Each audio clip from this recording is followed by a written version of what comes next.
मेरे प्रिय आत्मन,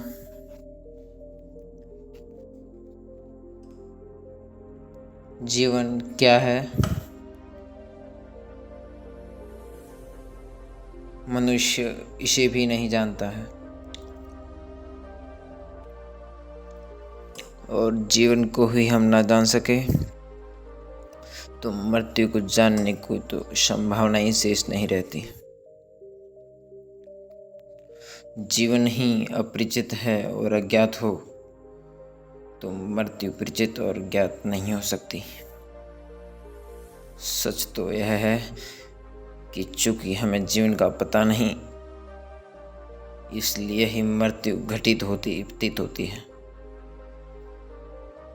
जो जीवन को जानते हैं उनके लिए मृत्यु एक असंभव शब्द है, जो न कभी घटा, न घटता है, न घट सकता है।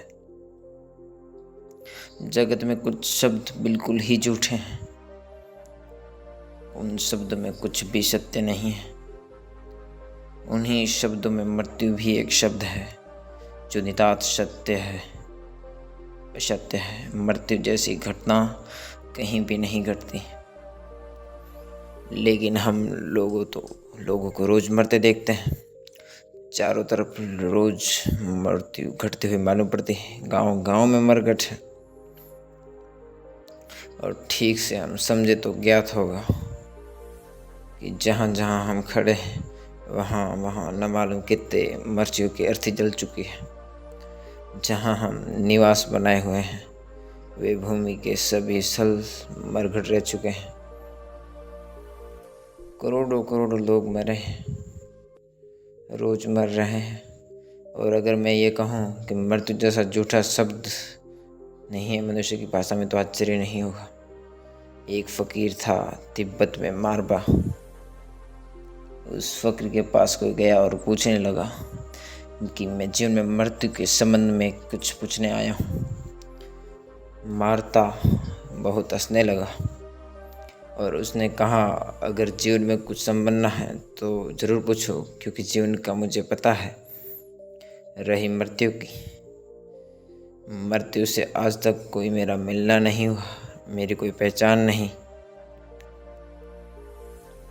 मृत्यु के संबंध में पूछना है तो उससे पूछो जो मरे हुए हैं या मर चुके हैं। मैं तो जीवन हूँ, मैं जीवन के संबंध में बोल सकता हूँ, बता सकता हूँ। मृत्यु से मेरा कोई परिचय नहीं। ये बात वैसी है जैसी आपने सुनी होगी कि एक बार अंधकार ने भगवान से जाके प्रार्थना की थी कि ये सूरज तुम्हारा मेरे पीछे बहुत बुरी तरह से पड़ा हुआ है। मैं बहुत थक गया हूँ। सुबह से मेरा पीछा होता है और सांझ मुश्किल से मुझे छोड़ा जाता है। मेरा कसूर क्या है? दुश्मनी कैसी है? ये सूरज क्यों मुझे सताने के पीछे दिन रात दौड़ता रहता है और रात भर में दिन की थकान से विश्राम नहीं कर पाता हूँ कि सुबह के सूरज आके द्वार पर खड़ा रहता, फिर भागो फिर बचो। ये अनंत काल से चल रहा है। अब मेरी धैर्य की सीमा आ गई और अब मैं प्रार्थना करता हूँ कि इस सूरज को समझा दे। सुनते हैं भगवान को सूरज को बुलाया और पूछा कि तुम अंधेरे के पीछे क्यों पड़ो? क्या बिगाड़ा है तुम्हारा अंधेरे ने? क्या है शत्रुता, क्या है शिकायत? सूरज कहने लगा, अंधेरा, अनंत काल हो गया मुझे विश्व का परिक्रम करते कि आज दिन तक मुझे अंधेरे से कोई मुलाकात नहीं हुई। अंधेरे को मैं जानता नहीं हूँ। कहाँ है अंधेरा? आप उसे मेरे सामने बुला दें तो मैं क्षमा भी मांग लूँ और आगे से पहचान लूँ कि वो कौन है, ताकि उसके प्रति कोई भूल ना हो सके। इस बात को हुए भी अनंत काल हो गया। वो भगवान की फाइल में बात वहीं के वहीं पड़ी है।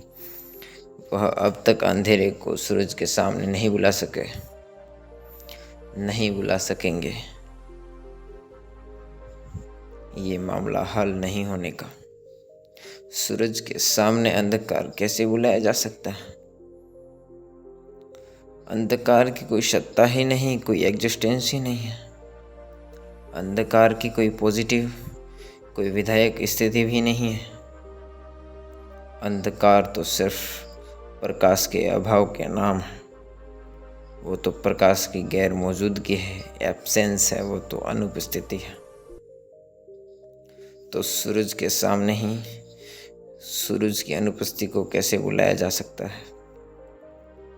नहीं, अंधकार को सूरज के सामने नहीं ला जा सकता। सूरज तो बहुत बड़ा है, एक छोटे से दिए के सामने अंधकार को लाना मुश्किल है। दिए के प्रकाश के घेरे में अंधकार का प्रवेश मुश्किल है। दिए के सामने मुठभेड़ मुश्किल है। प्रकाश है जहाँ, वहाँ अंधकार कैसे आ सकता है? जीवन है जहाँ, वहाँ मृत्यु कैसे आ सकती है? या तो जीवन है ही नहीं, या फिर मृत्यु नहीं है। दोनों बातें एक साथ नहीं हो सकती। हम जीवित हैं, लेकिन हमें पता नहीं कि जीवन क्या है। इस अज्ञान के कारण ही हमें ज्ञात होता है कि मृत्यु भी घटती है। मृत्यु एक अज्ञान है। जीवन का अज्ञान ही मृत्यु की घटना बन जाती है।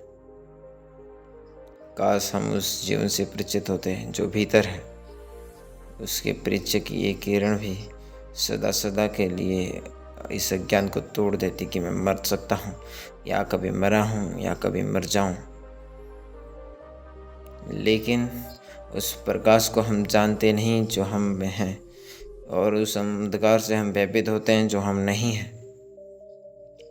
उस प्रकाश से हम परिचित नहीं हो पाते जो हमारा प्राण है, हमारा जीवन है, जो हमारी सत्ता है, और उस अंधकार से भयभीत होते हैं जो हम नहीं हैं।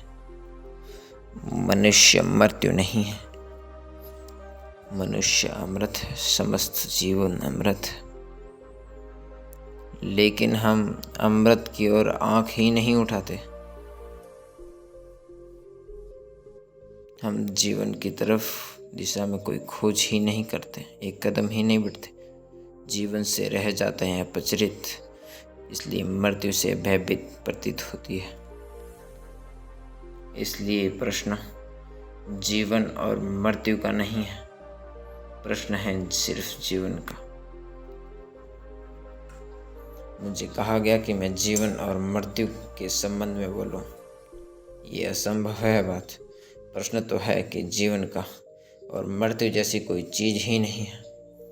जीवन ज्ञात होता है तो जीवन रह जाता है, और जीवन ज्ञात नहीं होता तो सिर्फ मृत्यु रह जाती है। जीवन और मृत्यु ये दोनों एक साथ कभी समस्या की तरह खड़े नहीं होते। या तो हमें पता है कि हम जीवन हैं तो फिर मृत्यु नहीं है, और यहाँ हमें पता है कि हम नहीं है कि जीवन है तो फिर मृत्यु ही है, जीवन नहीं है। ये दोनों बातें एक साथ मौजूद नहीं होती, नहीं हो सकती। लेकिन हम सारे लोग तो मृत्यु से भयभीत हैं। मृत्यु का भय बताता है कि हम जीवन से अपरिचित हैं। मृत्यु के भय का एक ही महत्वपूर्ण अर्थ है कि हम जीवन से अपरिचित हैं, और जीवन हमारे भीतर प्रतिपल प्रभावित हो रहा है। श्वास श्वास में, कण कण में, चारों ओर, भीतर बाहर, सब जगह जीवन है, और उस जगह से ही हम अपरिचित हैं, उससे ही हम अपरिचित हैं। इसका एक ही अर्थ हो सकता है कि आदमी की किसी गहरी नींद में ही हो सकती है संभावना कि जो हम हैं उससे अपरिचित है। ये इसका एक ही अर्थ हो सकता है कि आदमी किसी गहरी मूर्छा में है। इसका एक ही अर्थ हो सकता है कि आदमी के प्राणों की पूरी शक्ति सचेतन नहीं है, अचेतन है, अनकॉन्शियस है, बेहोश है। एक आदमी सोया हो, उससे फिर कुछ भी पता नहीं रह जाता कि मैं कौन हूँ, कहाँ से हूँ, कैसा हूँ। नींद के अंधकार में सब डूब जाता है और उसे कुछ पता नहीं रह जाता कि मैं हूँ भी या नहीं हूँ। नींद का पता भी उसे पता तब चलता है तब वो जागता है, तब उसे पता चलता है कि मैं सोया था। नींद में तो इसका भी नहीं पता चलता कि मैं सोया हुआ हूँ। जब मैं नहीं सोया था तब पता चला था कि मैं सोने जा रहा हूँ। जब तक जागा हुआ था तब तक तो पता था कि मैं जागा हुआ हूँ, सोया हुआ नहीं हूँ। जैसे ही सो गया उसे यह भी पता नहीं चलता कि मैं सो गया, क्योंकि अगर ये पता चलता रहे कि मैं सो गया हूँ तो इसका अर्थ यह है कि आदमी सोया हुआ है, जागा हुआ नहीं। नींद चली जाती है तब पता चलता है कि मैं सोया था, लेकिन नींद में पता नहीं चलता कि मैं हूँ भी या नहीं हूँ। ज़रूर मनुष्य को कुछ भी नहीं पता चलता कि मैं हूँ या नहीं या क्या हूँ। इसका एक ही अर्थ हो सकता है कि बहुत गहरी आध्यात्मिक नींद, कोई स्पिरिचुअल स्लीप, कोई आध्यात्मिक सम्मोहन मनुष्य को घेरे हुए है कि जीवन क्या है। नहीं, लेकिन हम इनकार करेंगे कि हम कैसे अब बात करते हैं। हमें पूरी तरह पता है कि जीवन क्या है। हम जीते हैं, चलते हैं, उठते हैं, बैठते हैं, सोते हैं। एक शराबी भी चलता है, उठता है, बैठता है, चलता है, सोता है, सांस लेता है, आँख खोलता है, बात करता है। एक पागल भी उठता है, बैठता है, चलता है, सांस लेता है, बात करता है, जीता है, आँख खोलता है। लेकिन न तो इस शराबी होश में कहा जा सकता है, न पागल सचेत कहा जा सकता है। एक सम्राट की सवारी निकलती थी रास्ते पर। एक आदमी चौराहे पर खड़ा होकर पत्थर फेंकने लगा और अपशब्द कहने लगा और गालियां बकने लगा। सम्राट का था बड़ी शोभा यात्रा।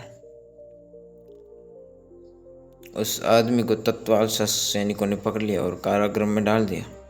लेकिन जब वो गालियां बकता था तो अपशब्द बोलता था तो सम्राट हंस रहा था।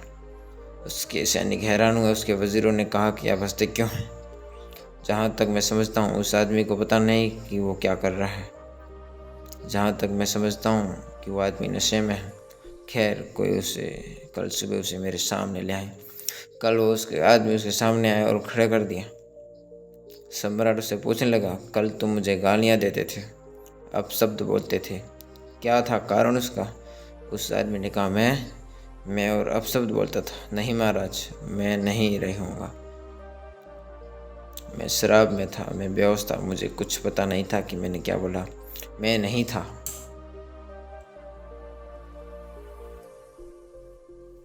हम भी नहीं हैं।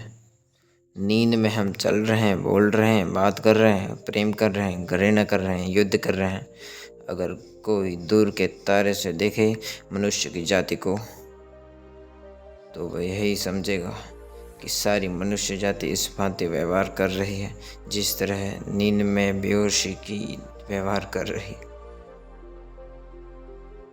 3000 वर्षों में मनुष्य की जाति में 15,000 युद्ध की हैं। ये जागे हुए मनुष्य के लक्षण नहीं है।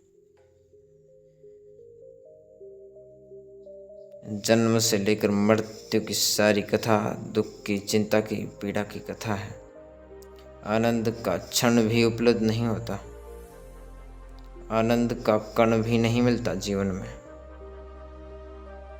खबर भी नहीं मिलती कि आनंद क्या है। जीवन बीत जाता है और आनंद की झलक भी नहीं मिल पाती। आदमी होश में नहीं कहा जा सकता। दुख, चिंता, पीड़ा, उदासी और पागलपन सारे जन्म से लेकर मृत्यु तक की कथा है, लेकिन शायद हमें पता नहीं चलता क्योंकि हमारे चारों तरफ भी हमारे सोए हुए लोग हैं। और कभी एक आध जाया हुआ पैदा हो जाता है तो हम सोए हुए लोग, उसे क्रोध आता है कि उस जागे हुए आदमी को हम बहुत जल्दी उस आदमी की हत्या कर देते हैं। हम ज़्यादा देर तक उसे बर्दाश्त नहीं करते। जीसस को हम उसलिए सूली पर लटका देते हैं कि तुम जागे हुए आदमी हो। हम सोए हुए लोगों को देखकर हमें बहुत अपमानित होना पड़ता है। हम सोए हुए आदमियों के लिए तुम एक अपमानजनक चिन्ह बन जाते हो क्योंकि तुम सोए हुए लोग हो। हमारी मौजूदगी हमारे नींद में बाधा डालती है। हम तुम्हारी हत्या कर देंगे। हम सुकरात को जहर पिलाकर मार देंगे। हम मजदूर की गर्दन काट देंगे। हम जागे हुए आदमियों के साथ वही व्यवहार करते हैं जो पागलों की बस्ती में करते हैं, जो पागल नहीं है। इसका आपको अंदाज नहीं। ये मेरे एक मित्र वे पागल थे और एक पागल खाने में बंद कर दिए गए थे। पागलपन ने उन्होंने फिनाइल की एक बाल्टी में रख दी और वह पी गए। उसके पी जाने से उनको कोई इतनी उल्टियाँ हुई, इतने दस्त लगे कि 15 दिन तक सारा शरीर रूपांतरित हो गया। उनकी सारी गर्मी शरीर से निकल गई और वो ठीक हो गए। लेकिन उन्हें 6 महीने के लिए ही पागल महीने में घर भेजा गया था। वो ठीक हो गए। उन्होंने मुझसे कहा जब मैं पागल था तब, और जब मैं ठीक हो गया उस पागलपन में 3 महीने तक ठीक होकर पागल घर में रहा, तब जो मैंने पीड़ा अनुभव की उसका हिसाब लगाना बहुत मुश्किल है। जब तक मैं पागल था तब तक कोई कठिनाई नहीं थी, क्योंकि और भी सब मेरे जैसे लोग थे। जब मैं ठीक हो गया तब मुझे लगा कि मैं कहाँ हूँ, क्योंकि मैं सो रहा हूँ, 2 मेरी आदमी पर सवार हो गए। मैं चल रहा हूँ और मुझे धक्का मार रहा है। इस सब का मुझे कोई भी पता नहीं चला था, क्योंकि मैं भी पता था। मुझे ये भी नहीं पता चला था कि ये लोग पागल हैं जब तक मैं पागल था। जब मैं पागल ना रहा तब मुझे पता चला कि सब लोग पागल हैं। जैसे ही पागल ना रहा उनमें उन सारे पागलों का शिकार बन गया। और मेरी कठिनाई, मुझे सब समझ आ रहा था। मैं एकदम ठीक हूँ, अब क्या होगा क्या नहीं होगा, मैं कैसे बाहर निकलूँ। और अगर मैं चिल्ला के कहता था कि मैं पागल नहीं हूँ तो सभी पागल यही चिल्ला के कहते थे कि मैं पागल नहीं हूँ। कोई डॉक्टर मानने को राजी नहीं था। हमारे चारों तरफ सोए लोगों की भीड़ है और इसलिए हमें पता नहीं चलता कि हम सोए हुए आदमी हैं, और जागे हुए आदमी के साथ चलने में हम जल्दी से उसकी हत्या कर देते हैं, क्योंकि वो आदमी हमें बहुत कष्टपूर्ण मालूम होता है, बहुत विघ्नकारक मालूम पड़ता है। एक अंग्रेज विद्वान कैनक विनाकर ने एक किताब लिखी और उस किताब को एक फ़कीर गुरुजीएफ को समर्पित किया। समर्पण में, डेडिकेशन में उसने शब्द लिखे हैं, बड़े अद्भुत हैं। उसने डेडिकेशन में, समर्पण में लिखा है, to George Gurdjieff BTF of medicine, मेरी नींद तोड़ने वाले जॉर्ज गुरुजीएफ को समर्पित। थोड़े लोग ज़मीन पर जुड़े हुए हैं जो नींद तोड़ने की कोशिश करते हैं, लेकिन अगर आप किसी की नींद तोड़ने की कोशिश करते हैं वो निश्चित ही आपसे बदला लेगा। किसी सोते हुए आदमी को जगाने की कोशिश करी, वो आपकी गर्दन पकड़ लेगा। आज तक मनुष्य को आध्यात्मिक नींद से जगाने की कोशिश की है, उन सब ने उनकी गर्दनें पकड़ ली। हमारे बीच हमको पता नहीं चलता कि हम सब एक जैसे हैं, सब एक जैसे हैं, सोए हुए हैं, सब नींद में हैं। एक गांव के संबंध में मैंने सुना है कि उसमें एक जादूगर आ गया और एक दिन में उसने एक कुएं में एक पुड़िया डाल दी थी और कहा था कि इस कुएं का पानी जो भी पिएगा वो पागल हो जाएगा। एक ही कुआं था उस गांव में, एक और कुआं था, लेकिन वो गांव का न था, वह राजा के महल में था। सांझ होते होते तक हर एक आदमी को पानी पड़ा, चाहे पागलपन की कीमत पे ही पड़ना पड़े, लेकिन प्यास तो बुझानी पड़ेगी, चाहे पागल ही क्यों ना हो जाना पड़े। गांव के लोग कब तक रोकते? उन्होंने पानी पिया और सांझ होते होते पूरा गांव पागल हो गया। सम्राट बहुत खुश था, उनकी रानियां बहुत खुश थी। महल में गीत और संगीत का आयोजन हो रहा कि, और वजीर खुश थे कि हम बच गए। सांझ होते ही हम गलती में हैं लोग, क्योंकि सारा महल, पूरा महल गांव वालों ने घेर लिया। राजा के पहरेदार और सैनिक भी हो गए थे पागल। सारे गांव वालों ने राजा का महल घेर कर बोला कि मालूम होता है कि इस राजा का दिमाग खराब हो गया है। हम में से पागल राजा, हम इस पागल राजा को सियासत में बर्दाश्त नहीं कर सकते। महल पर खड़ा होकर राजा ने खड़ा किया और बोला कि अब क्या होगा, हम तो भाग्यवान हैं, हम सोचते थे कि हमारे पास अपना कुआं है, आज महंगा पड़ गया। सभी राजाओं को एक न एक दिन अलग कुआं महंगा पड़ता है, सारी दुनिया में पड़ रहा है, महंगा पड़ेगा कुआं उनको। अलग कुआं खतरनाक है, लेकिन तब तक ख्याल नहीं था। वजीर से कहने लगा क्या होगा अब? वजीर ने कहा अब कुछ पूछने की ज़रूरत नहीं। आप भागें पीछे के द्वार से और उस कुएं का पानी पी के जल्दी लौट आए, अन्यथा ये महल बहुत खतरे में है। सम्राट ने कहा, उस कुएं का पानी? क्या तुम मुझे पागल बनाना चाहता है? आप पागल बने बिना कुछ उपाय नहीं है बचने का। राजा भागा और उसकी रानियाँ भागी। उन्होंने जाके उस कुएं का पानी पी लिया। उस रात उस गांव में एक बड़ा जश्न मनाया गया। सारे गांव के लोगों ने खुशी मनाई, बाजे बजाए, गीत गाए और भगवान को धन्यवाद किया कि हमारे राजा का दिमाग ठीक हो गया। क्योंकि राजा भी दिन में नाच रहा था, क्योंकि वो भी गालियाँ बक रहा था। अब राजा का दिमाग ठीक हो गया। क्योंकि हमारी नींद सार्वजनिक है, सार्वभौमिक है। चूँकि हम जन्म से ही सोए हुए हैं, इसलिए हमें पता नहीं चलता। इस नींद में हम क्या समझ पाते हैं जीवन को, कितना है कि ये शरीर जीवन है। इस शरीर के भीतर जरा भी प्रवेश नहीं हो पाता। ये समझ वैसी ही है जैसे कि किसी राजमहल के बाहर दीवार के आसपास कोई घूमता हो और समझता हो कि ये राजमहल है। दीवार पर, बाहर की दीवार पर, चार दीवारी पर, परकोटे के बाहर कोई घूमता हो और सोचता हो कि राजमहल के परकोटे की दीवार के टिक के सो जाते हो कि महलों में विश्राम कर रहे हो। शरीर के आसपास जिनके जीवन का बोध है वो उसे ना समझ आदमी की तरह हैं जो महल के दीवार के बाहर खड़े रहे। वो समझता है कि महल का मेहमान हो गया। शरीर के भीतर हमारा कोई प्रवेश नहीं है। शरीर के बाहर जो जीते हैं, जो शरीर की परत, बाहर की परत, भीतर की शरीर की परत तक का हमें पता नहीं चलता। दीवार के बाहर का हिस्सा, दीवार के भीतर का हिस्सा ही पता नहीं चलता। महल तो बहुत दूर है। दीवार के बाहर के हिस्से को ही महल समझते हैं, दीवार के भीतर के हिस्सों से अपरिचित नहीं हो पाते। हम अपने शरीर को अपने से बाहर से जानते हैं, हमने कभी भीतर खड़े होकर के भी नहीं देखा। हाँ, तो हमें जैसे मैं इस कमरे के बैठा हूँ, आप इस कमरे के भीतर बैठे हैं, हम इस कमरे को भीतर से देख रहे हैं। एक आदमी बाहर घूम रहा है और इस मकान को बाहर से देख रहा है।